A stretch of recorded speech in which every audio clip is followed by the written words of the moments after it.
അല്ലാഹു സുബ്ഹാനഹു വ തആല അതിൻ്റെ പരിപൂർണ പ്രതിഫലം അല്ലാഹു നമുക്ക് ഓരോരുത്തർക്കും നൽകി അനുഗ്രഹിക്കുമാറാകട്ടെ.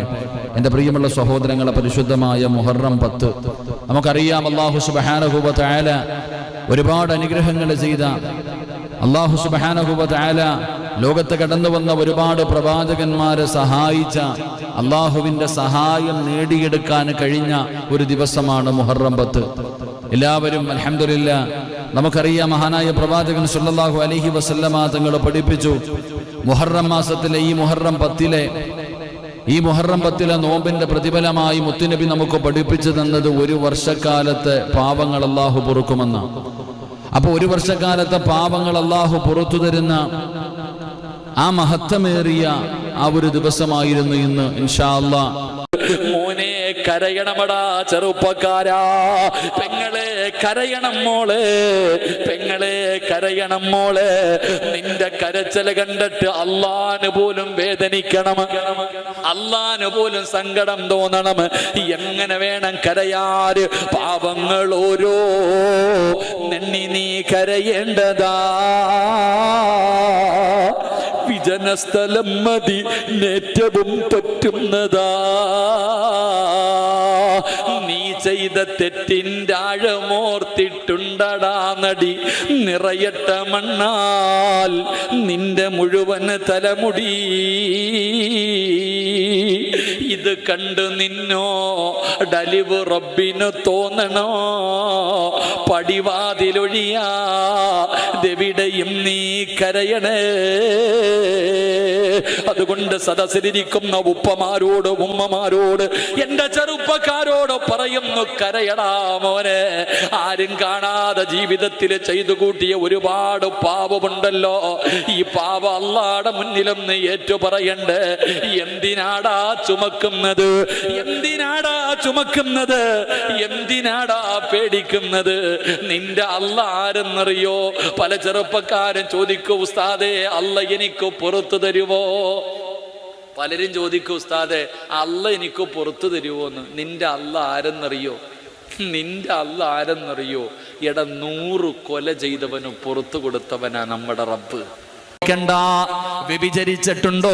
പേടിക്കണ്ട. പലിശ തിന്നിട്ടുണ്ടോ? പേടിക്കണ്ട.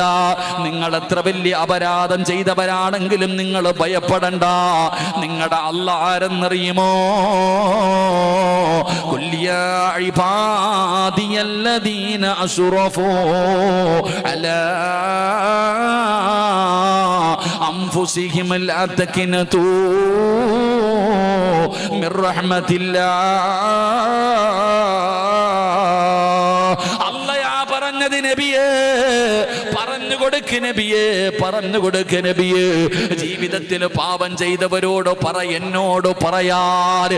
എത്ര വലിയ പാപം ചെയ്താലും അല്ലാഹു പുറത്തു തരുമെന്ന് പരിശുദ്ധമായ ഖുർആൻ പറയുമ്പോ, ഇനി നിങ്ങൾക്കൊരു ചരിത്രം പറഞ്ഞു തരട്ടെ. ചിലപ്പോ നിങ്ങൾ വിചാരിക്കും നിങ്ങൾ ചെയ്ത ഏറ്റവും വലിയ പാപമാണ്, ഒരിക്കലും അല്ലാഹ് എനിക്ക് പുറത്തു തരില്ല എന്ന് നിങ്ങൾ കരുതരുത്. നിങ്ങളുടെ അല്ലാഹ് ആരെന്നറിയുമോ? മഹാനായ ഇമാം ശാഫി റളിയല്ലാഹു തആല ഒരു ചരിത്രം പറയുകയാ. ഇമാം ശാഫി റളിയല്ലാഹു തആല ഒരു ചരിത്രം പറയുന്നുണ്ട്. എൻ്റെ പ്രിയപ്പെട്ടവരെ, ഏത് ചരിത്രമെന്നറിയുമോ? മഹാനായ സയ്യിദുനാ ഉമർ ഇബ്നുൽ ഖത്താബ് റളിയല്ലാഹു തആല അൻഹു, അല്ലാഹുവിന്റെ പ്രവാചകന്റെ വീടിനകത്തേക്ക് ഉമർ തങ്ങൾ കടന്നു വരികയാണ്. അല്ലാഹുവിന്റെ റസൂലിന്റെ വീടിന്റെ അകത്തേക്ക് ഉമർ ഇബ്നുൽ ഖത്താബ് തങ്ങൾ കടന്നു വരികയാ. ഉമർ തങ്ങൾ കരയുന്നുണ്ട്, ഉമർ തങ്ങൾ കരയുന്നുണ്ട്. അല്ലാഹുവിന്റെ പ്രവാചകൻ അവിടെന്ന് ചോദിക്കുന്നു, ഉമറേ നീ എന്തിനാ കരയുന്നത്? നിനക്ക് എന്താണ് സംഭവിച്ചത്? യാ റസൂലല്ലാഹ്, അല്ലാഹുവിന്റെ നബിയേ, ഒരു ചെറുപ്പക്കാരൻ നിന്ന് കരഞ്ഞുകൊണ്ട് ദുആ ചെയ്യുകയാ. ഒരു ചെറുപ്പക്കാരൻ നിന്ന് കരഞ്ഞുകൊണ്ട് ദുആ ചെയ്യുകയാ. അവന്റെ കരച്ചിൽ കണ്ടിട്ട് കരഞ്ഞതാണ് നബിയേ. അല്ലാഹുവിന്റെ പ്രവാചകനോട് ഉമർ തങ്ങൾ പറയുമ്പോ റസൂലുള്ളാഹി തങ്ങൾക്ക് വല്ലാത്ത അത്ഭുതമാവുകയാണ്. ഇതാരാ പറയുന്നത്? കിസ്റയെയും കൈസറിനെയും വിറപ്പിച്ച ഉമർ ഇബ്നുൽ ഖത്താബ് റളിയല്ലാഹു തആല. ഉമർ തങ്ങൾ വരുന്ന നഷ്ടപ്പെടുന്ന വഴിയിലൂടെ ഇബ്ലീസിന് പോലും നടക്കാ പേടിയാട്. അങ്ങനെയുള്ള ഉമറിനെ കരയിപ്പിച്ചതാരാ? അല്ലാഹുവിന്റെ പ്രവാചകൻ പറഞ്ഞു, ആ ചെറുപ്പക്കാരനെ വിളിച്ചു കൊണ്ടുവരാറ്. ആ ചെറുപ്പക്കാരനെ വിളിച്ചു കൊണ്ടുവരാൻ പറയുകയാ. അള്ളാന്റെ റസൂലിന്റെ മുന്നിലേക്ക് ഒരു ചെറുപ്പക്കാരനെ കൊണ്ടുവരപ്പെട്ടു. റസൂലുള്ള ചോദിച്ചു, എന്തിനാ മോനെ കരയുന്നത്? ഒരുപാട് നാളുകൾ കൊണ്ട് നീ കരയുകയാണല്ലോ, എന്താണ് നിനക്ക് സംഭവിച്ചത്? അള്ളാഹുവിന്റെ പ്രവാചകൻ എവിടെന്ന് ചോദിക്കുമ്പോ ആ ചെറുപ്പക്കാരൻ പറയുന്നു, യാ റസൂലല്ലാഹ്, അള്ളാന്റെ നബിയേ, എന്റെ ജോലി എന്തായിരുന്നെന്നറിയുമോ നബിയേ? എന്റെ നാട്ടിൽ ആരെങ്കിലും മരണപ്പെട്ട് കഴിഞ്ഞാൽ അവരുടെ മയ്യത്ത് കുളിപ്പിക്കുവാനും മയ്യത്ത് നമസ്കരിക്കുവാനും കബറടക്കുവാനും ഞാൻ എല്ലാ കാര്യങ്ങൾക്കും അവരുടെ കൂടെ നടക്കുകയാണ്. അവസാനം മയ്യത്ത് നമസ്കാരം കഴിഞ്ഞ് പള്ളിപ്പറമ്പിൽ 6 അടി മണ്ണിനകത്ത് മയ്യത്തിറക്കി വെച്ച് പലകയിടത്ത് നിരത്തിയിട്ട് മണ്ണിട്ട് മൂടിയിട്ട് എല്ലാവരും കബറിന്റെ ചാരത്ത് നിന്നും മടങ്ങി പോകുമ്പോ അവസാനം പോകുന്നത് ഞാനാണ് നബിയേ. ഏറ്റവും അവസാനം പോകുന്നത് ഞാനാ. എന്തിനെന്നറിയുമോ? കബറിന്റെ മുകളിൽ അടയാളം വെക്കുകയാ. കബറിന്റെ മുകളിൽ ഒരു അടയാളം വെക്കുകയാണ്. എന്നിട്ട് തിരിച്ച് തന്റെ വീട്ടിലേക്ക് കടന്നുപോയി. പാതിരാത്രി നാട്ടുകാർ മുഴുവനും ഉറങ്ങിക്കിടിയുമ്പോ മണ്ണ് കുടിക്കുന്ന ആയുധവും എടുത്തുകൊണ്ട് അടയാളം വെച്ച കബറിന്റെ ചാരത്ത് പാതിരാത്രി കടന്നു വന്നിട്ട് മണ്ണുകൾ വെട്ടിമാറ്റുകയാണ്, പലകയെടുത്ത് മാറ്റുകയാണ്. കബറിനകത്തിറങ്ങിയിട്ട് മയ്യത്തിന്റെ ശരീരത്ത് ധരിപ്പിച്ചിരിക്കുന്ന പുതിയ കഫം തുണിയുണ്ടല്ലോ, അതടിച്ചെടുക്കും നബിയേ. കഫം തുണികൾ അവിടുന്ന് അടിച്ചെടുക്കുകയാണ്. എന്നിട്ട് കബറിന്റെ മുകളിൽ കയറി പഴയതുപോലെ മണ്ണിട്ട് മൂടിയിട്ട് ഈ കഫം തുണി കൊണ്ടുപോയി കഴുകി വൃത്തിയാക്കി പട്ടണത്തിൽ കൊണ്ട് വിൽക്കുന്ന കള്ളനാണ് നബിയേ. എന്റെ നാട്ടിലെ ഖബർസ്ഥാനിൽ കിടക്കുന്ന മയ്യത്തുകൾ നഗ്നരാണ് നബിയേ. അല്ലാഹുവിന്റെ പ്രവാചകന്റെ മുന്നിൽ കരന്നുകൊണ്ട് ഈ ചെറുപ്പക്കാരൻ പറയുമ്പോ റസൂലുള്ള പറഞ്ഞു, അല്ലാഹു നിനക്ക് പുറത്തു തരട്ടെ, അല്ലാഹു നിനക്ക് പുറത്തു തരട്ടെ എന്ന് പറഞ്ഞുകൊണ്ട് പ്രവാചകൻ അവിടുന്ന് സമാധാനിപ്പിക്കുമ്പോ താഴെ കിടക്കുന്ന മണ്ണുവാരി തന്റെ തലയുടെ മുകളിലിടുകയാ. താഴെ കിടക്കുന്ന മണ്ണുവാരിയിട്ട് തന്റെ തലയുടെ മുകളിലിടുകയാണ്. എന്നിട്ട് കരയുകയാ. അള്ളാന്റെ റസൂല് ചോദിച്ചു, ഇനി എന്തിനാ നീ കരയുന്നത്? യാ റസൂലല്ലാഹ്, അള്ളാന്റെ നബിയേ, എന്നെക്കാളും ഒരു പാപി ദുനിയാവിലില്ല നബിയേ. എന്നെക്കാളും പാപം ചെയ്ത ഒരാളും ഈ ദുനിയാവിലില്ല നബിയേ. അല്ലാഹു ആർക്ക് പുറത്തു കൊടുത്താലും എനിക്ക് പുറത്തു തരൂല. കാരണം ഞാൻ അത്രയും വലിയ പാപിയാണ്. അള്ളാന്റെ റസൂലിനോട് പറയുമ്പോ പ്രവാചകൻ അവിടെന്ന് ചോദിച്ചു, നീ നിന്റെ ജീവിതത്തിൽ ചെയ്ത പാപമെന്താ? ആ സമയത്ത് ആ ചെറുപ്പക്കാരൻ പറഞ്ഞു, നബിയേ, എന്റെ നാട്ടിലൊരു സ്വാലിഹത്തായ യുവത്വത്തിന്റെ നടുവിലൂടെ നടന്നു പോകുന്ന ഒരു ചെറുപ്പക്കാരിയായ പെണ്ണവിടെന്ന് മരണപ്പെടുകയാ. അവരുടെ മയ്യത്തം കുളിപ്പിച്ചു, കഫം പൊതിഞ്ഞു, പള്ളിയിൽ കൊണ്ടുപോയി നിസ്കരിച്ച് കബറടക്കി. അടയാളം വെച്ച കബറിന്റെ ചാരത്ത് നിന്നും മടങ്ങിപ്പോയി. പാതിരാത്രി എല്ലാവരും ഉറങ്ങിക്കഴിയുമ്പോ സാധാരണ പോകുന്നത് പോലെ പള്ളിപ്പറമ്പിൽ കടന്നു ചെന്നിട്ട് ആ പെണ്ണിന്റെ കബറിന്റെ മുകളിൽ നിന്ന് മണ്ണ് വെട്ടി മാറ്റി അതിനകത്തിറങ്ങിയിട്ട് ആ പെണ്ണിന്റെ ശരീരത്തെ ധരിപ്പിച്ചിരിക്കുന്ന കഫം തുണിയുണ്ടല്ലോ അവിടെ അടിച്ചെടുക്കുകയാ.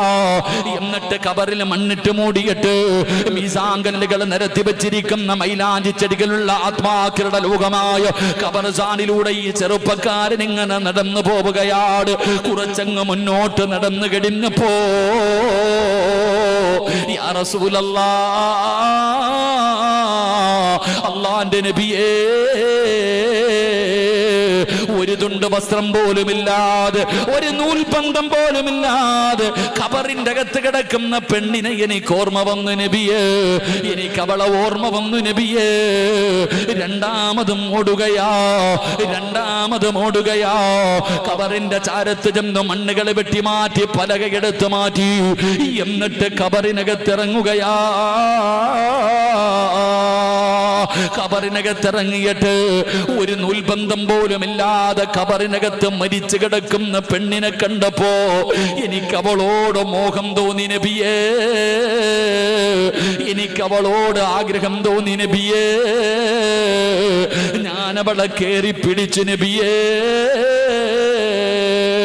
ഉമർ തങ്ങള് താഴെ വീഴുകയാ. അല്ലാഹുവിന്റെ പ്രവാചകന്റെ കൈകാലുകൾ തളർന്നു പോയി. പടച്ചവനെ, കബറിനകത്ത് കിടന്നിട്ട് മയ്യത്തിനെ വ്യഭിചരിച്ചവനാ ഈ ചെറുപ്പക്കാരൻ. അല്ലാഹുവിന്റെ പ്രവാചകനോട് വിടന്ന് പറയുമ്പോ റസൂലുള്ളാഹി തങ്ങളുടെ കണ്ടടത്തിലൂടെ കണ്ണുനീരുകൾ താടിരോമത്തിലൂടെ ഒഴുകാൻ തുടങ്ങി. എന്തൊരു പാപമാ അല്ലാ! കബറിനകത്ത് കിടന്നിട്ട് മയ്യത്തിനെ പോലും വെറുതെ വിടാത്ത മനുഷ്യനാണ് ഈ മനുഷ്യനാണ്. അല്ലാഹുവിന്റെ പ്രവാചകന്റെ മുന്നില് മുത്തുനബി കരഞ്ഞുകൊണ്ടിരിക്കുമ്പോൾ, അല്ലാഹുവിന്റെ റസൂല് കരഞ്ഞുകൊണ്ടിരിക്കുമ്പോ ഈ ചെറുപ്പക്കാരൻ ചോദിക്കുന്നു, യാ റസൂലല്ലാഹ്, അല്ലാഹുവിന്റെ നബിയേ, ഫഹല്ലി മിനത് തൗബാ, അല്ലാഹു എനിക്ക് പുറത്തു തരുവോ നബിയേ? അല്ല എനിക്ക് പുറത്തു തരുമോ? ആരാ ചോദിക്കുന്നത്? ഖബറിനകത്ത് കിടന്ന മയ്യത്തിനെ വ്യഭിചരിച്ച മനുഷ്യനാണ്. അള്ളാന്റെ റസൂല് പറഞ്ഞതെന്തെന്നറിയോ? റബ്ബിനോട് ദുആ ചെയ്തടാ. അള്ളാഹുവിന്റെ മുന്നിൽ പൊട്ടിക്കരഞ്ഞിട്ട് ജീവിതത്തിൽ ചെയ്തു പോയ പാപങ്ങൾ അള്ളാഹുവിനോട് ഏറ്റു പറഞ്ഞു. ഖുൽ യാ ഇബാദിയല്ലദീന അസ്റഫൂ അലാ അൻഫുസിഹിം ലാ തഖ്നതൂ മിർ റഹ്മത്തില്ലാഹ്. എനിക്ക് നിങ്ങളോടും പറയാൻ അതാവുള്ളത്, നിങ്ങൾ അത്ര വലിയ പാപം ചെയ്തവരല്ലല്ലോ, പിന്നെ എന്തിനാ പേടിക്കുന്നത്? റബ്ബിനോടൊന്ന് പറഞ്ഞുകൂടെ? അല്ലാഹുവിനോടൊന്ന് പറഞ്ഞുകൂടെ? പലരും പറയും, ഉസ്താദേ ഞാൻ ദുആ ചെയ്താ സ്വീകരിക്കുന്നില്ലല്ലോ. എടാ, സ്വീകരിക്കാത്തതിന്റെ കാരണം എന്തെന്നറിയോ? വെറുതെ കിടന്ന് വിളിച്ചു കൂവിയിട്ട് കാര്യമില്ല. പറയേണ്ടത് പോലെ പറ ചെറുപ്പക്കാരാ, പെങ്ങള് പറയേണ്ടത് പോലെ പറ പൊന്നുമോള്. പൊറുക്കന്റെ പാപം സ്വയ്യിദി വെറുക്കാതെ പൊറുക്കുന്നവനാരുണ്ട് നീയല്ലാതെ. ഇഹലോക ആർഭാടങ്ങളെന്നെ വലച്ചതാ, നഫ്സെന്ന ഉന്തി തെല്ലി വിട്ടു ചതിച്ചതാ. അല്ലാതെ ധിക്കരിച്ചല്ല റബ്ബേ നിന്നെ, അതുകൊണ്ട് ആട്ടരുതിലാഹേ എന്നെ. അല്ലാഹുവോട് പറയേണ്ടത് പോലെ പറഞ്ഞോ, അല്ലാഹുവോട് പറയേണ്ടത് പോലെ പറഞ്ഞോ. അല്ലാഹുവോട് പറയേണ്ടത് എന്തെന്നറിയുമോ? പൊറുക്കന്റെ പാപം സയ്യിദി വെറുക്കാതെ പൊറുക്കുന്നവനാരുണ്ട് നീയല്ലാതെ. ഈ ലോകത്ത് ഏറ്റവും കൂടുതൽ പാപം പൊറുക്കുന്നവൻ നീയാ അല്ലാഹ്. നീ എന്റെ റബ്ബാണ്, നീ എന്റെ റബ്ബാണ്, ഞാൻ നിന്റെ അടിമയാണ്. അല്ലാഹുവേ, അടിമ യജമാനനോടല്ലാതെ ആരോട് പറയാനാ അല്ലാഹ്? പെട്ടുപോയി റബ്ബേ, പെട്ടുപോയി റബ്ബേ, ശൈത്താൻ ചതിച്ചതാ. അള്ളാഹിനോട് ദുആ ചെയ്യേണ്ടത് വെറുതെ കിടന്ന് വിളിച്ചു വീട്ട് കാര്യമൊന്നുമില്ല. പറയേണ്ടത് പോലെ അള്ളാഹിനോട് പറയണം. കള്ളു കുടിച്ചിട്ട് നീ നിന്റെ ജീവിതത്തിൽ പറ്റിപ്പോയ പാപം അള്ളാഹിനോട് പറയണം. പടച്ചവനെ, ഈ ലോകത്ത് ഏറ്റവും കൂടുതൽ പൊറുക്കുന്നവൻ നീയാ, നീ അല്ലാതെ ഈ ലോകത്ത് വേറെ ആരുമില്ലല്ലാ. പടച്ചവനെ, പറ്റിപ്പോയി റബ്ബേ, സാഹചര്യം, സന്ദർഭം, ഇബിലീസ്, നഫ്സ് എല്ലാരും ഞങ്ങളെ കൊണ്ട് ചതിച്ചതല്ല, അല്ലാതെ അല്ല ധിക്കാരത്തോടു കൂടി ചെയ്തതല്ല. പടച്ചവനെ, നീ ഞാൻ ചെയ്യുന്നത് നീ കണ്ടാ എനിക്കൊരു ചുക്കുമില്ല എന്ന് പറഞ്ഞിട്ട് ചെയ്തതല്ല അല്ല, പെട്ടുപോയതാ അല്ല, നീ എനിക്ക് പുറത്തുതാ. പറയേണ്ടത് പോലെ അള്ളാഹിനോട് പറ, അല്ലാതെ നിലവിളിക്കണ്ട, വിളിച്ചു കൂവണ്ട. നമുക്കങ്ങനെയാണല്ലോ, നിലവിളിയും ബഹളവും ഉണ്ട്. നമ്മുടെ ദുആ അങ്ങനെ ചെയ്യാൻ പാടില്ല, കടന്നു വിളിച്ചു കൂവരുത്. നബി സല്ലല്ലാഹു അലൈഹി വസല്ലമ തങ്ങള് അവിടെ നിന്നൊരു സ്വഹാബി ഇരുന്ന് വലിയതായിട്ട് ദുആ ചെയ്യാ, പൊട്ടിക്കരഞ്ഞിങ്ങനെ നിലവിളിച്ച് ദുആ ചെയ്യുക. അപ്പോഴാ അള്ളാഹിൻ്റെ റസൂൽ സല്ലല്ലാഹു അലൈഹി വസല്ലമ തങ്ങൾ പറഞ്ഞു, ആ ചെറുപ്പക്കാരനോട് പോയി പറയാൻ, അവൻ വിളിക്കുന്ന റബ്ബിന് ചെവി കേൾക്കുമെന്നൊന്ന് പറയാൻ. നമ്മളെങ്ങനെ നാട്ടുകാർ കേൾക്കണം നമ്മുടെ ദുആ? കുടുംബസമേതം ഇരുന്നിട്ട് ദുആ ചെയ്യണത് അയൽവാസി പോലും കേൾക്കണം, വിളിച്ചു പോവുക, അങ്ങനെ ആവശ്യമൊന്നുമില്ല. എടാ, പറയുന്നത് ഒരു വാക്കാണെങ്കിലും അതിൽ ആത്മാർത്ഥത വേണം, അതിനകത്ത് ഇഖ്ലാസ് വേണം. മണിക്കൂറുകളൊന്നും ദുആ ചെയ്യണ്ട. പറയുന്നത് ഒരു വാക്കാണെങ്കിലും അതിനകത്ത് ഇഖ്ലാസ് ഉണ്ടെങ്കിൽ അത് എന്തിനാ ഒരു അസ്തഗ്ഫിറുല്ലാഹ് പറഞ്ഞാൽ പോരെ? നിന്റെ ജീവിതത്തിൽ പറ്റിപ്പോയ പാപം പൊറുക്കണമെങ്കിൽ ഇഖ്ലാസോടുകൂടി ആത്മാർത്ഥമായിട്ട് ഒരു അസ്തഗ്ഫിറുല്ലാഹ് പറഞ്ഞാൽ മതി. നിന്റെ പാപം മുഴുവനും അള്ളാഹു പുറത്തു തരും. അള്ളാഹു നമുക്ക് ഈമാൻ നൽകുമാറാകട്ടെ. ഒരുപാട് നിലവിളിക്കേണ്ട കാര്യമൊന്നുമില്ല. മഹാനായ കലീമുല്ലാഹി മൂസാ നബി അലൈഹിസ്സലാം, കൊച്ചാപ്പാടെ പേരല്ല ഞാൻ പറഞ്ഞ്, ഒരു നബിയുടെ പേരാ പറഞ്ഞ്. നിന്റെ വിചാരിക്കുന്നു ഏതോ ഇബ്രാഹിമിൻ്റെ മഹാനായ കലീമുല്ലാഹി മൂസാ നബി അലൈഹിസ്സലാം. മൂസാ നബിയുടെ മുന്നിൽ ജനങ്ങൾ വന്നിട്ട് പറഞ്ഞു, നബിയെ, മഴയില്ല, വെള്ളമില്ല, വലിയ ക്ഷാമം, ആർക്കും, മനുഷ്യനും കുട്ടികൾക്കും മൃഗങ്ങൾക്ക് പോലും കുടിക്കാൻ വെള്ളമില്ല, അതുകൊണ്ട് നിങ്ങളൊന്ന് ദുആ ചെയ്യ്. മൂസാ നബി അലൈഹിസ്സലാം ജനങ്ങളോട് പറഞ്ഞു, ഒരു ദിവസം നിങ്ങളൊക്കെ ഇന്ന ഗ്രൗണ്ടിൽ കൂടാൻ പറഞ്ഞു. ഒരു ഗ്രൗണ്ടിൽ കൂടാൻ പറഞ്ഞു. അങ്ങനെ ദുആ ചെയ്യേണ്ട ദിവസം മൂസാ നബി അലൈഹിസ്സലാം കടന്നുപോയപ്പോ 70,000-ഓളം വരുന്ന ജനങ്ങൾ ഉണ്ടായിരുന്നെന്നാ ചരിത്രം പറയുന്നത്. 70,000-ഓളം വരുന്ന ജനങ്ങൾ ഒരു മജ്ലിസിൽ ഒരുമിച്ച് കൂടി. മൂസാ നബി അലൈഹിസ്സലാം അള്ളാഹുവിനോട് ദുആ ചെയ്തു, പടച്ചോനെ, നീ ഞങ്ങൾക്ക് മഴ തരണേ അല്ലാ, വെള്ളമില്ല അല്ലാ.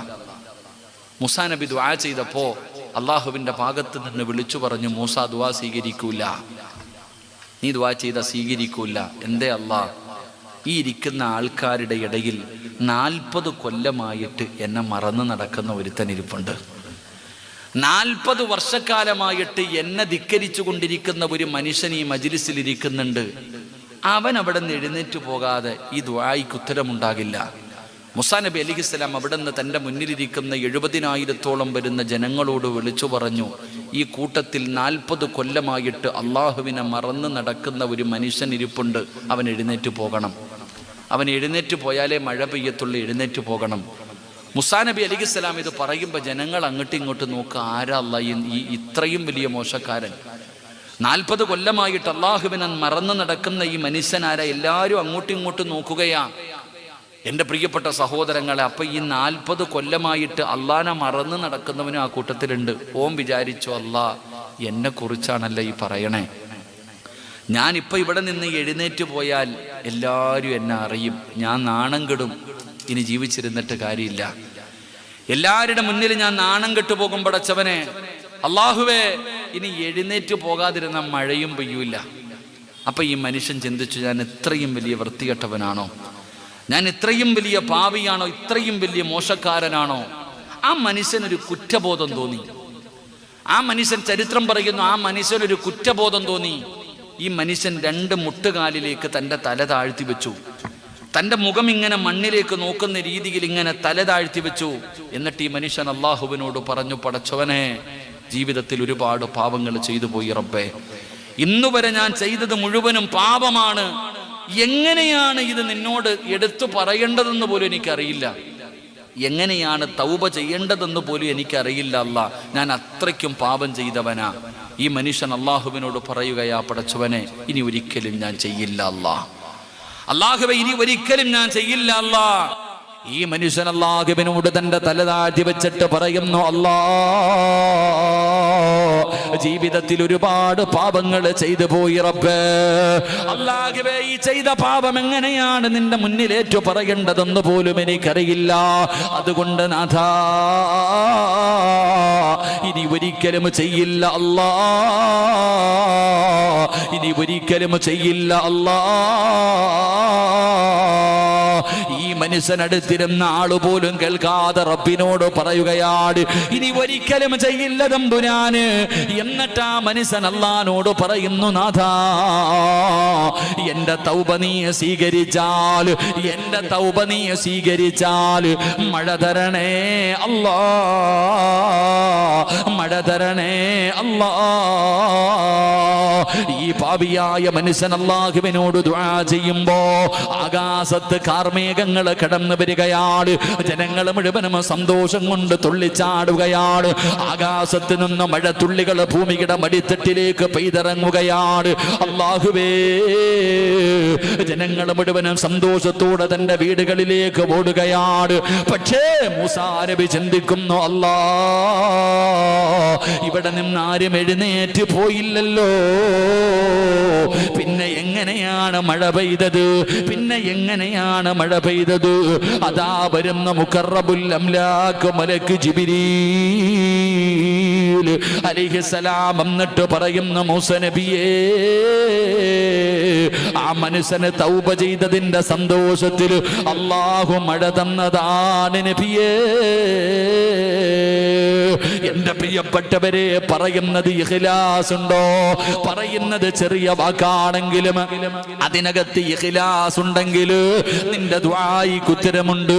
അതുകൊണ്ട് എന്റെ പ്രിയപ്പെട്ടവരോട് പറയുകയാണ്, അല്ലാഹുവിന്റെ മലക്കുകളെ നിനക്കും നിന്റെ കുടുംബത്തിനും സ്വർഗം കിട്ടുന്നതിന് വേണ്ടി അല്ലാഹുവിനോട് ദുആ ചെയ്യുന്ന ഒന്നാമത്തെ വിഭാഗമാരാ? ജീവിതത്തിൽ പറ്റിപ്പോയ പിഴവുകളുണ്ടല്ലോ, അല്ലാഹുവിനോട് പശ്ചാത്തപിക്കുന്നവരാ, അല്ലാഹുവിനോട് എടുത്തു പറയുന്നവരാ.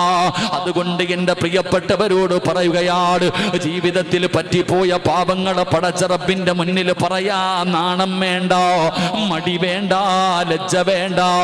എന്റെ പ്രിയപ്പെട്ടവരെ, അല്ലാഹുവിന്റെ മുന്നിൽ പറയണം, പാപങ്ങൾ ഓരോ നെണ്ണി നീ കരയേണ്ടതാ.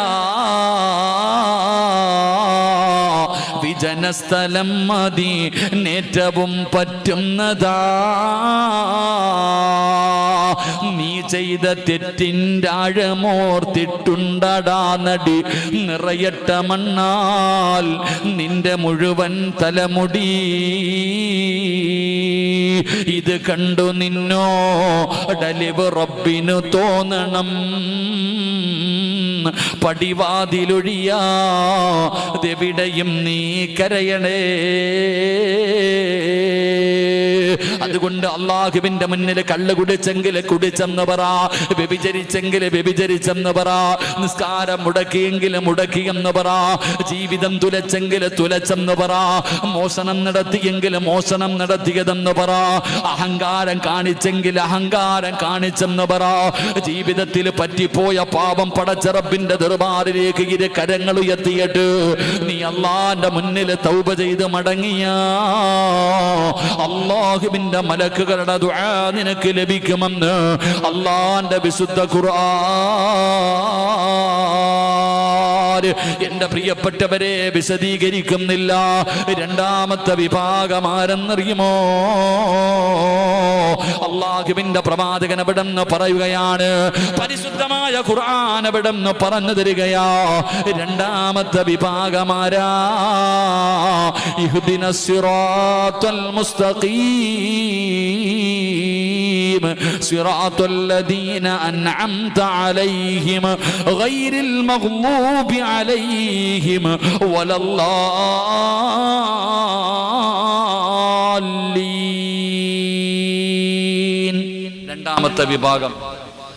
രണ്ടാമത്തെ വിഭാഗം എൻ്റെ പ്രിയപ്പെട്ട സഹോദരങ്ങളെ, ഒന്നാമത്തെ വിഭാഗം ജീവിതത്തിൽ പറ്റിയ പാപം അല്ലാഹുവിന്റെ മുന്നിൽ പറഞ്ഞ് തൗബ ചെയ്ത നീ രക്ഷപ്പെടും. നിനക്ക് വേണ്ടി മലക്കുകൾ ദുആ ചെയ്യും. അല്ലാഹു ഭാഗ്യം നൽകുമാറാകട്ടെ. 2, പള്ളിയിലെ ഇമാമ് ഫാത്തിഹ ഓതി വലല്ലാലീൻ ആമീൻ എന്ന് പറയുന്ന സമയം, ഇമാമ് ഫാത്തിഹ ഓതി കഴിഞ്ഞാൽ ആമീൻ പറയുമല്ലോ. ആ ആമീൻ പറയുന്ന സമയം നിന്റെ ആമീനും അള്ളാഹുവിൻ്റെ മലക്കുകളുടെ ആമീനും യോജിച്ച നീ രക്ഷപ്പെട്ടു. അള്ളാഹു ആ കൂട്ടത്തിൽ നമ്മളെ പെടുത്തുമാറാകട്ടെ. ഇമാമ് ഫാത്തിഹ ഓതുവല്ലോ, ഫാത്തിഹ ഓതിയിട്ട് വലല്ലാലീൻ, ഇമാമ് ആമീൻ പറയണതിന് മുമ്പേ നമ്മൾ പറയും. ഇമാമ ആമീൻ പറയണതിന് മുമ്പേ നമ്മൾ പറയും. നമുക്ക് സ്പീഡ് കൂടുതലാ. ഉസ്താദ് പറയേണ്ട അതിനു മുമ്പേ. നിങ്ങൾ കണ്ടിട്ടില്ലേ, ഇമാമ് റുക്കൂയിൽ നിന്ന് എഴുന്നേറ്റിട്ട് നിൽക്കുമ്പോൾ തന്നെ സുജൂദി കിടക്കണ വാക്കാമരില്ലേ? ഇവിടെ ഇമാമ് റുക്കൂയിൽ നിന്ന് എഴുന്നേറ്റ് സമയം അല്ലാഹു ലിമൻ ഹമിദ എടുക്കുമ്പോഴത്തേക്ക് തന്നെ ദാ താഴെ പോയിട്ട് കിടക്ക. ഇമാമ് പുറകെ വരുന്നുണ്ട്, സുജൂദിന് പോയി കാത്തു കിടക്ക. പാവം. എന്ത് നിസ്കാരം! അള്ളാഹു നമുക്ക് ഈമാൻ നൽകുമാറാകട്ടെ. നമ്മുടെ നിസ്കാരം കണ്ടിട്ട് ഇബ്ലീസ് തന്നെ നോക്കുക, ഇവ എന്താ അല്ലാഹ് ചെയ്യണേന്ന്.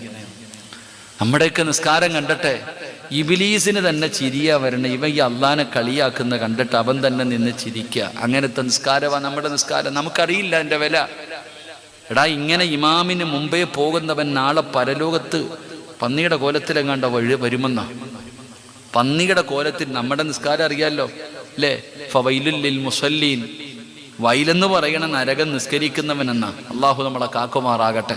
നമ്മുടെയൊക്കെ നിസ്കാരം പറയാതിരിക്കലാ നല്ലത്. നമ്മുടെയൊക്കെ നിസ്കാരം എന്ന് പറഞ്ഞാൽ കോമഡി. അള്ളാനെ ഇങ്ങനെ കളിയാക്ക, അള്ളാടെ മുന്നിൽ പോയി നിന്നിട്ട് അള്ളാനെ കളിയാക്കുന്നവരാ നമ്മൾ. അള്ളാഹു നമ്മളെ കാത്തിരക്ഷിക്കുമാറാകട്ടെ. നിസ്കാരം നമുക്ക് കളിയാ സഹോദര, തമാശ, ഓടി ചെല്ലുക, കാക്ക കൊത്തുന്ന പോലെ കൊത്താ, ഓടുക, ഇറങ്ങി. ഇതൊക്കെ നമ്മുടെ നിസ്കാരം. നിസ്കാരത്തിൻ്റെ വിലയും അതിടാ. മനുഷ്യ, നിനക്കറിയോ നിസ്കാരം എന്ന് പറഞ്ഞാൽ? ഒരാൾ മുസല്ലയിൽ 2 റക്അത്ത് നിസ്കരിച്ചിട്ട് നാളെ ഒരു മനുഷ്യൻ രാവിലെ പോയി സുബഹി നിസ്കരിച്ചിട്ട് നിസ്കാരപ്പായിൽ നിന്ന് എഴുന്നേൽക്കുമ്പോൾ മലക്കുകൾ അവനെ കെട്ടിപ്പിടിക്കും. അള്ളാന്റെ മലക്കുകൾ അവനെ കെട്ടിപ്പിടിച്ചിട്ട് പറയും, നീ സ്വർഗത്തിന്റെ അവകാശിയാ. ഒരാൾ നിസ്കാരം കഴിഞ്ഞ് നിസ്കാരപ്പായിൽ നിന്ന് എഴുന്നേൽക്കുമ്പോൾ മലക്കുകൾ അവന്റെ കയ്യിൽ പിടിച്ചിട്ട് പറയും, നിന്റെ പേര് സ്വർഗത്തിന്റെ മുന്നിൽ എഴുതി വെച്ചിട്ടുണ്ട്, നീ മരിച്ച സ്വർഗത്തിലാ, നീ പൊക്കോ എന്ന് പറഞ്ഞിട്ടാ പറഞ്ഞുവിടാ. ചിലരോട് പറയും, എടാ നശിച്ചവനെ, നിന്റെ പേര് നരകത്തിന്റെ മുന്നിൽ എഴുതി വെച്ചിട്ടുണ്ടടാ, അടുത്ത വക്കത്തിന് മുമ്പ് നീ തീർന്നാ നീ നരകത്തിലാ. അള്ളാഹു നമ്മളെ കാക്കുമാറാകട്ടെ. നിസ്കാരപ്പായിൽ നിന്ന് എഴുന്നേക്കുമ്പോൾ ഇത് പറഞ്ഞിട്ടാ മലക്ക് വിടുന്നത്. അതാ നിസ്കാരം. നമുക്ക് കളി. നമുക്ക് നിസ്കാരം എന്ന് പറഞ്ഞാൽ കളിയാ. എൻ്റെ പ്രിയപ്പെട്ടവരെ, മഹാനായ സയ്യിദുന ഉമർ ഇബ്നുൽ ഖത്താബ് റളിയല്ലാഹു തആല അൻഹു, ഇസ്ലാമിൻ്റെ 2ാമത്തെ ഖലീഫയാ ഉമർ തങ്ങൾ. നമുക്ക് മരിക്കേണ്ടവരാണെന്നുള്ള ചിന്ത നമ്മളിൽ അധികം പേർക്കും ഇല്ല. ഉണ്ടെന്നൊക്കെ പറയല. എൻ്റെ പൊന്നാര ചങ്ങാതി, എപ്പോൾ എവിടെ വെച്ചാ വരുന്നെന്നറിയില്ല. അള്ളാഹു നല്ല മരണം നൽകുമാറാകട്ടെ. മരണത്തിന് വല്ല അടയാളം ഉണ്ടോ? ഉണ്ടോ? നിങ്ങൾ എന്ത് എന്നെ ഇങ്ങനെ നോക്കണം? ഉണ്ടോ?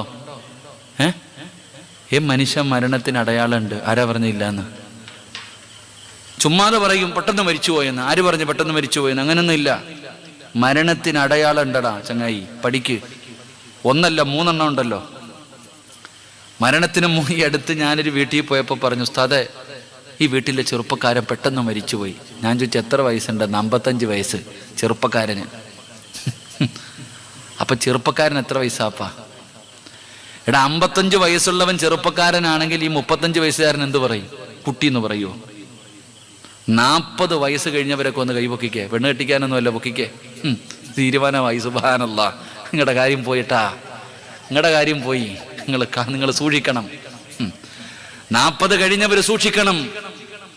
39കാരനെ പോലെയല്ല നീ. 40 വയസ്സ് കഴിഞ്ഞാൽ തെറ്റിന് ഇരട്ടിയാടി. നിങ്ങൾ ഓർത്തു വെച്ചോ, 40 വയസ്സ് കഴിഞ്ഞാൽ അവൻ ചെയ്യുന്ന ശിക്ഷയ്ക്ക് ഇരട്ടി, അവൻ ചെയ്യുന്ന തെറ്റിന് ഇരട്ടി ശിക്ഷയുണ്ടെന്ന് നബി മുഹമ്മദ് മുസ്തഫ. സുലൈമാൻ നബി ഓതിയ ഒരു ആയത്തുണ്ട്, ഇത് ഓതിയിട്ട് നടക്കണമെന്ന് നിങ്ങളൊക്കെ. എടാ, 39 വയസ്സുകാരൻ ചെയ്താൽ പറയും ഓന് പക്വത എത്തിയില്ലെന്ന്. 40 കഴിഞ്ഞാ പിന്നെ നന്നായില്ലെങ്കിൽ പോയി. അള്ളാഹു കാത്തിരക്ഷിക്കുമാറാകട്ടെ. അള്ളാഹു കാത്തിരക്ഷിക്കുമാറാകട്ടെ. മരണത്തിന്റെ അടയാളം പറഞ്ഞു തരട്ടെ? ധൈര്യണ്ടാ? അറ്റാക്കൊന്നും വരത്തില്ലല്ലോ. ശരി, ഞാൻ പറഞ്ഞു തരാം. ഇവിടെ എങ്ങനെ കബർ നേരത്തെ വെട്ടിയിടുവോ? എത്ര രൂപ ഉണ്ടാവും?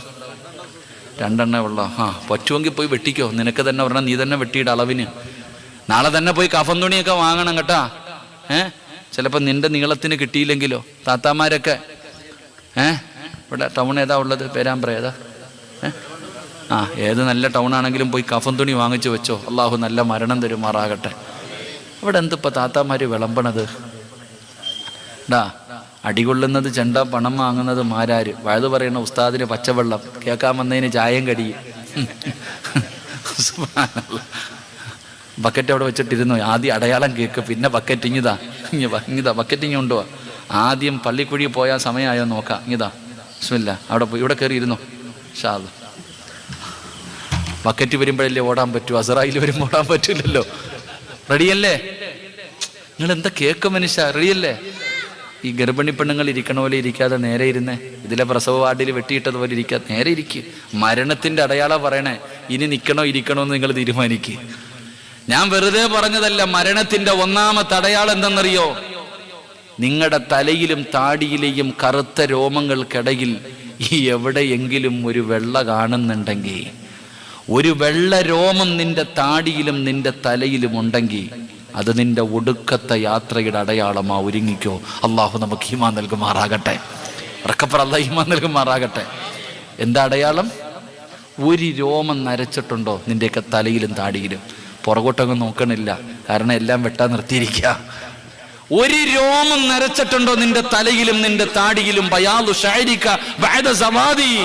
നിന്റെ ഒരു രോമമെങ്കിലും നരച്ചിട്ടുണ്ടെങ്കിൽ, ഞാൻ വെറുതെ പറഞ്ഞതല്ല. മഹാനായ സയ്യിദന ഉമർ ഇബ്നുൽ ഖത്താബ് റളിയല്ലാഹു തആല അൻഹു ഒരു മനുഷ്യനെ കൂലിക്ക് നിർത്തി. എന്തിനെന്നറിയോ? മരിക്കുമെന്ന് പറയാൻ വേണ്ടി മാത്രം. ചിരിക്കുന്നത് കണ്ടാ വന്നിട്ട് പറയും, ഉമറ നീ മരിക്കും കേട്ടോ എന്ന് പറയാൻ വേണ്ടി മാത്രം ഒരാളെ പൈസ കൊടുത്ത് നിർത്തി. ഒരു ദിവസം വിളിച്ചിട്ട് പറഞ്ഞു, നിന്നെ പിരിച്ചുവിട്ടിരിക്കുന്നു. ഞാൻ എന്ത് തെറ്റ് ചെയ്തതിൻ്റെ പേരില്ല. നീ ഒരു തെറ്റും ചെയ്തില്ല. ഇനി മരണത്തെക്കുറിച്ച് ഓർമ്മപ്പെടുത്താൻ ആള് വേണ്ട. ഇനി മരണത്തെക്കുറിച്ച് ഓർമ്മപ്പെടുത്താൻ ആള് വേണ്ട. എൻ്റെ താടിയിലെ ഒരു രോമം നരച്ചു, ഇനി ഇത് പറഞ്ഞു തരും ഞാൻ മരിക്കുമെന്ന്. അള്ളാഹു നമുക്ക് ഈമാൻ നൽകുമാറാകട്ടെ.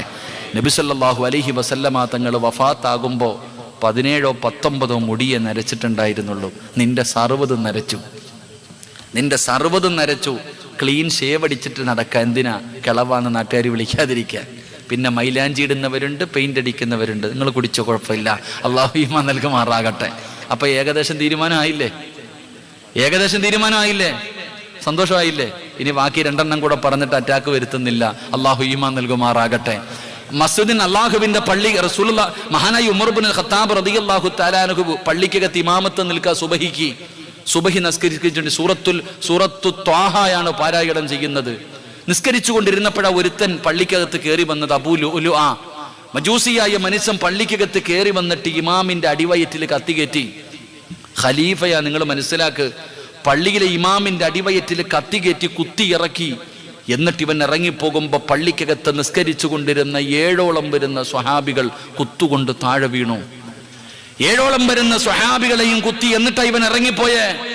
നിങ്ങൾ മനസ്സിലാക്ക്, ആ പള്ളിക്കകത്ത് നിസ്കരിച്ചു കൊണ്ടിരുന്ന ഒരൊറ്റ മനുഷ്യൻ പോലും കൈയഴിച്ചില്ല. അല്ലാഹ് പള്ളിക്കകത്ത് നിസ്കരിച്ചു കൊണ്ടിരുന്ന ഒരൊറ്റ മനുഷ്യൻ പോലും ആ കെട്ടിയ കൈയഴിക്കാൻ തയ്യാറായില്ല. കാരണം എന്തേ? അല്ലാഹുടെ മുന്നിലാ നിൽക്കണേ. എന്റെ പ്രിയപ്പെട്ടവരെ, ആ പള്ളിക്കകത്ത് ഇസ്ലാമിന്റെ ഖലീഫ, എന്റെ പ്രിയപ്പെട്ടവരെ, ഉമർ ഇബ്നുൽ ഖത്താബ് റളിയല്ലാഹു തആല അൻഹു നിസ്കാരത്തിന് വേണ്ടി നിൽക്കാൻ കഴിയാതെ വന്നപ്പോ അവിടെന്ന് വിളിച്ചു, അല്ലാഹു അക്ബർ, അല്ലാഹു അക്ബർ, അല്ലാഹു അക്ബർ. ആരെങ്കിലും ഒന്ന് കേറി ഇമാമത്ത് നിൽക്കണേ, എനിക്ക് നിസ്കരിക്കാൻ കഴിയുന്നില്ല. ആരെങ്കിലും എന്റെ ഞാൻ നിൽക്കുന്ന സ്ഥലത്തൊന്ന് കേറി നിൽക്കണേ. ചരിത്രം പറയുന്ന പുറകെ നിന്ന സ്വഹാബി അബ്ദുറഹ്മാൻ ബിൻ ഔഫ് തങ്ങളാണെന്ന് തോന്നുന്നു. ഏതോ ഒരു സ്വഹാബി മുന്നിലേക്ക് കയറി. ഉമർ തങ്ങളെ കാലിന്റെ ചുവട്ടിൽ കിടന്ന് മരണപ്രാളത്തിൽ പിടയുകയാണ്. അപ്പോഴും നിസ്കരിക്കുകയാണ്. കാരണം എന്തെന്നറിയുമോ? കൈ കെട്ടികെട്ട് പറഞ്ഞത് എന്തെന്നറിയുമോ? ആരുടെ മുന്നിലാണ് നിൽക്കുന്നതെന്നറിയുമോ? ഈ പ്രപഞ്ചം മുഴുവൻ അടക്കി ഭരിക്കുന്ന രാജാതിരാജനായ മലികുൽ ജബ്ബാറായ സർവാധിനാഥനായ സർവാധിപരനായ ഈ ലോകത്തിന്റെ അധിപനായ അല്ലാഹുവിന്റെ മുന്നിലാ കൈകെട്ടി നിൽക്കുന്നത്. കൈകെട്ടികെട്ടു പറഞ്ഞതെന്താണ്? ഇന്ന സ്വലാത്തി വനുസുകി വമഹ്യായ വമമാതി, സർവ്വതും നിനക്കുള്ളതാ അല്ലാഹ് എന്ന് പറഞ്ഞിട്ടാ നീ കൈകെട്ടിയത്. അതുകൊണ്ട് നമസ്കാരം കളിയല്ല, നമസ്കാരം തമാശയല്ല. ഒരാള് നിസ്കാരം കഴിഞ്ഞ് മുസല്ലയിൽ നിന്ന് എഴുന്നേക്കുമ്പോ ഒന്നുകിൽ അവന് സ്വർഗത്തിലാ, അല്ലെങ്കിൽ അവൻ നരകത്തിലാണെന്ന് ആദരവായ പ്രവാചകൻ നബി മുഹമ്മദ് മുസ്തഫ സ്വല്ലല്ലാഹു അലൈഹി വസല്ലമ തങ്ങൾ അവിടെന്ന് പറഞ്ഞു തരുമ്പോൾ, എന്റെ പ്രിയപ്പെട്ടവരെ, അല്ലാഹുവിന്റെ മലക്കുകളുടെ ദുആ കിട്ടുന്ന, അല്ലാഹുവിന്റെ മലക്കിന്റെ ദുആ കിട്ടുന്ന രണ്ടാമത്തെ വിഭാഗമാരാ? പള്ളിയിലെ ഉസ്താദ് അവിടുന്ന് ദുആ. അല്ലാഹുവേ, പള്ളിയിലെ ഉസ്താദ് അവിടുന്ന് ഫാത്തിഹ ബോധമല്ലോ, വലല്ലാഹീൻ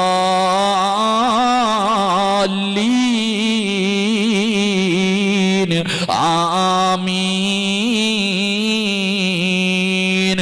എന്റെ പ്രിയപ്പെട്ടവരെ, ഇമാം ഫാത്തിഹ ബോധിക്കഴിയുമ്പോ അവിടെ ആമീൻ പറയുമല്ലോ. നിങ്ങളും പറയണേ. അല്ലാഹുവിന്റെ മലക്കുകളും ആമീൻ പറയുന്നുണ്ട്. ആ മലക്കുകളുടെ ആമീനുമായിട്ട് നിന്റെ ആമീൻ യോജിച്ചാൽ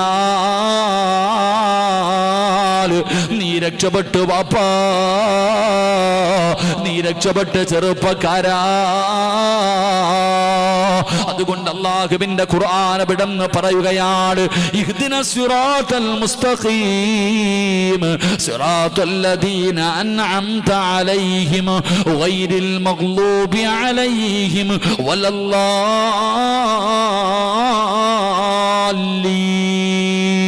പടച്ചവനെ, ഇമാമിന്റെ ആമീൻ, ഇമാം ഫാത്തിഹ മോദിയിട്ട് ആമീൻ പറയുമ്പോ നിങ്ങളും ആമീൻ പറയണേ. ആമീൻ പറയുന്നവന് വേണ്ടി മലക്കുകൾ ദുആ ചെയ്യുമെന്ന് ആദരവായ പ്രവാചകൻ നബി മുഹമ്മദ് മുസ്തഫ സ്വല്ലല്ലാഹു അലൈഹി വസല്ലമ തങ്ങൾ അവിടെന്ന് പറയുമ്പോ, എന്റെ പ്രിയപ്പെട്ട മുസ്ലിമേ, അല്ലാഹുവിന്റെ പ്രവാചകൻ അവിടെന്ന് മൂന്നാമതായി പറഞ്ഞു തരികയാ, അല്ലാഹുവിന്റെ റസൂൽ അവിടെന്ന് മൂന്നാമതായി പറഞ്ഞു തരികയാ, അല്ലാഹുവിന്റെ മലക്കുകളുടെ ദുആ കിട്ടുന്ന മൂന്നാമത്തെ മനുഷ്യനാരാ? നിസ്കരിക്കാത്തവരാരുമില്ലല്ലോ. എന്റെ പ്രിയപ്പെട്ടവരെ, നമസ്കാരം കഴിഞ്ഞാൽ എഴുന്നേറ്റ് ഓടല്ലേ.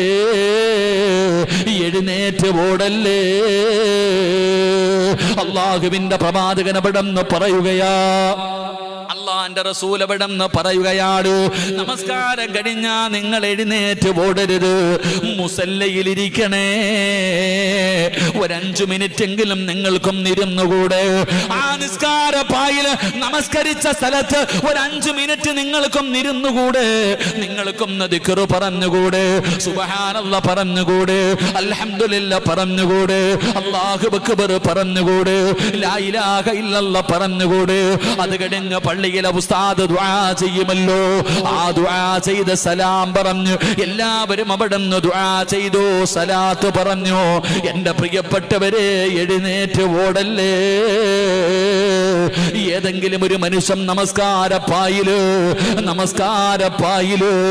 നിസ്കാരം കഴിഞ്ഞിരുന്നാൽ അവന് വേണ്ടി അല്ലാഹുവിന്റെ മലക്കുകള് അവൻ അവിടെ നിന്ന് എഴുന്നേറ്റ് പോകുന്നത് വരെ, ആ മുസല്ലയിൽ നിന്ന് എഴുന്നേക്കുന്നത് വരെ അല്ലാഹുവിന്റെ മലക്കുകൾ അവന് വേണ്ടി അല്ലാഹുമ്മ ഗഫിർ ലഹു, അല്ലാഹുമ്മ ഇർഹംഹു, ഇവന് പുറത്തു കൊടുക്കണേ അല്ലാ, ഈ പെണ്ണിനോട് കരുണ കാണിക്കണേ അല്ലാ എന്നും മലക്കുകൾ ദുആ ചെയ്യുമെന്ന് ആദരവായ പ്രവാചകൻ നബി മുഹമ്മദ് മുസ്തഫ സല്ലല്ലാഹു അലൈഹി വസല്ലമ തങ്ങൾ പറഞ്ഞു, നിസ്കരിച്ച മുസല്ലയിൽ തന്നെ ഒരല്പനേരം ഇരിക്കണം. നിസ്കാരം കഴിഞ്ഞ് അതേ മുസല്ലയിൽ തന്നെ ഒരല്പനേരം ഇരിക്കണം. ആരാപ്പ ഇരിക്കുക?